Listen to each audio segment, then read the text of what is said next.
নমস্কার। দুয়ারে সরকার ক্যাম্প 24 তারিখ থেকে শুরু হয়েছে এবং এই ক্যাম্প থেকে 37টি প্রকল্পের পরিষেবা পাওয়া যাচ্ছে। আজকে আমরা এই ভিডিওটির মাধ্যমে জানব কোন প্রকল্পের জন্য কি কি গাইডলাইন রয়েছে। তাহলে চলুন শুরু করা যাক। প্রথমে রয়েছে ওল্ড এজ পেনশন অর্থাৎ বার্ধক্য ভাতা। কারা এই সুবিধা পাবেন? যাদের বয়স 60 বছর পার হয়েছে এবং এই রাজ্যের বাসিন্দা, তার মাসিক আয় 1000 টাকার কম, তিনি অন্য কোনো সরকারি পেনশন পান না, আবেদনের অত্যন্ত 10 বছর আগে থেকে তিনি এই রাজ্যে বসবাস করছেন। ওল্ড এজ পেনশন আবেদন করার জন্য কি কি নথি লাগবে? আধার কার্ডের জেরক্স লাগবে, ভোটার কার্ডের জেরক্স লাগবে, ব্যাঙ্ক অ্যাকাউন্টের জেরক্স লাগবে, আবেদনকারীর পাসপোর্ট মাপের রঙিন ফটো লাগবে, 2টি ঘোষণাপত্র লাগবে এবং আধার নম্বর লিঙ্ক করার জন্য সম্মতিপত্র লাগবে। মানবিক প্রকল্পের জন্য কারা আবেদন করতে পারবেন? মিনিমাম যাদের 40% প্রতিবন্ধকতা রয়েছে এবং তিনি অন্য কোনো সরকারি পেনশন পান না এবং তিনি 10 বছর থেকে এ রাজ্যে বসবাস করছেন, এমন ব্যক্তি এই প্রকল্পে আবেদন করতে পারবেন। এই প্রকল্পে আবেদন করার জন্য কি কি নথি লাগবে?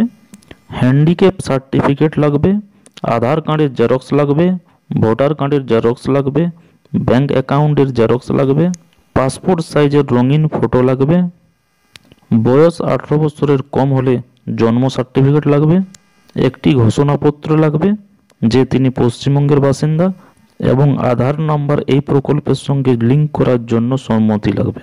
উইডো পেনশন অর্থাৎ বিধবা ভাতা প্রকল্প। কারা এই সুবিধা পাবেন? একজন বিধবা এবং তিনি এই রাজ্যের বাসিন্দা, তার পারিবারিক মাসিক আয় 1000 টাকার কম, তার কোনো আত্মীয় তাকে রক্ষণাবেক্ষণ করেন না, তিনি অন্য কোনো সরকারি পেনশন পান না, আবেদনের অত্যন্ত 10 বছর আগে তিনি এই রাজ্যে বসবাস করছেন। কি কি নথি লাগবে? আধার কার্ডের জেরক্স কপি, স্বামীর মৃত্যুর সার্টিফিকেটের জেরক্স কপি, ভোটার কার্ডের জেরক্স কপি, ব্যাঙ্ক অ্যাকাউন্টের জেরক্স কপি, আবেদনকারীর পাসপোর্ট মাপের রঙিন ফটো। এখানে 3টি ঘোষণাপত্র লাগবে। তিনি পশ্চিমবঙ্গে বসবাস করেন, পরিবারের মাসিক আয়ের ঘোষণাপত্র এবং আবেদনকারী যে আবার বিয়ে করবেন না সেই ঘোষণাপত্র কিন্তু লাগবে। এছাড়া আধার নম্বর এই স্কিমে লিঙ্ক করার জন্য সম্মতিপত্র লাগবে। লক্ষ্মীর ভাণ্ডার। কারা এই প্রকল্পে আবেদন করতে পারবেন? যাদের বয়স 25 থেকে 60 বছরের মধ্যে সেই সমস্ত মহিলারা এই প্রকল্পে আবেদন করতে পারবেন, তবে যেন তিনি কোনো সরকারি প্রতিষ্ঠান থেকে কোনো চাকরি থেকে মাসিক বেতন বা পেনশন না পান। কি কি ডকুমেন্ট লাগবে? আধার কার্ডের জেরক্স কপি, কাস্ট সার্টিফিকেটের জেরক্স কপি, ব্যাঙ্ক অ্যাকাউন্টের জেরক্স কপি, আবেদনকারীর পাসপোর্ট মাপের রঙিন ফটো। এখানে 3টি ঘোষণাপত্র লাগবে। তিনি পশ্চিমবঙ্গের বাসিন্দা, সরকার থেকে তিনি কোনো বেতন বা পেনশন পান না এবং আবেদনকারীর দাখিল করা সমস্ত তথ্য সত্য। এছাড়া আধার নাম্বার এই প্রকল্পে লিঙ্ক করার জন্য সম্মতিপত্র লাগবে। জয় জোহার ও তফসিলি বন্ধু প্রকল্প।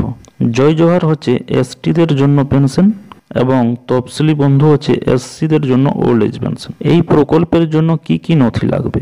নির্দিষ্ট নির্দেশ অনুসারে যথাযথ পূরণ করা আবেদনপত্র লাগবে, স্বঘোষিত ঠিকানার প্রমাণপত্র, জাতিগত শংসাপত্র লাগবে, আবেদনকারীর ব্যাংকের বইয়ের পাসবই জেরক্স লাগবে, আবেদনকারীর শনাক্তকরণ ও বয়সের প্রমাণপত্র যেমন আধার কার্ড, খাদ্যসাথী কার্ড ইত্যাদি লাগবে, আবেদনকারীর মোবাইল নাম্বার লাগবে।